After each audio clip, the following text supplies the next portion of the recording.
ಎಲ್ರಿಗೂ ನಮಸ್ಕಾರ. ಇದು ಹಾಲಗೊಂಡ ಬಸವೇಶ್ವರ ದೇವಾಲಯ.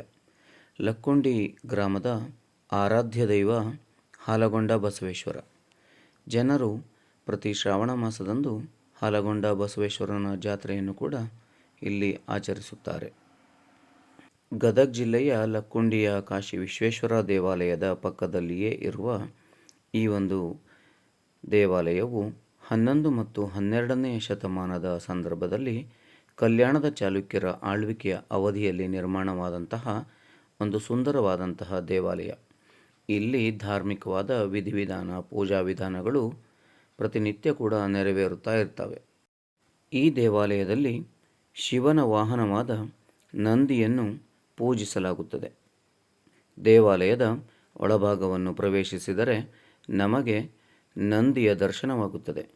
ಕಪ್ಪು ಶಿಲೆಯಲ್ಲಿ ನಿರ್ಮಾಣವಾದ ನಂದಿಯನ್ನು ದೇವಾಲಯದ ಒಳಗಿನ ಭಾಗದಲ್ಲಿ ನಾವು ನೋಡಬಹುದು.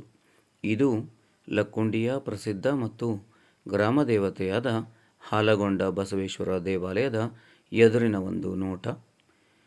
ಕಲ್ಯಾಣದ ಚಾಲುಕ್ಯರ ವಾಸ್ತುಶಿಲ್ಪ ಶೈಲಿಗೆ ಇದು ಪ್ರಸಿದ್ಧವಾದಂಥದ್ದು.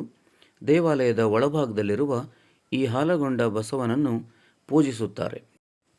ಗರ್ಭಗುಡಿಯಲ್ಲಿರುವ ಶಿವನನ್ನು ನಾವು ನೋಡಬಹುದು. ಆದ್ದರಿಂದ ಇದು ಹಾಲಗೊಂಡ ಬಸವೇಶ್ವರ ದೇವಾಲಯವಾಗಿದೆ. ಧನ್ಯವಾದಗಳು.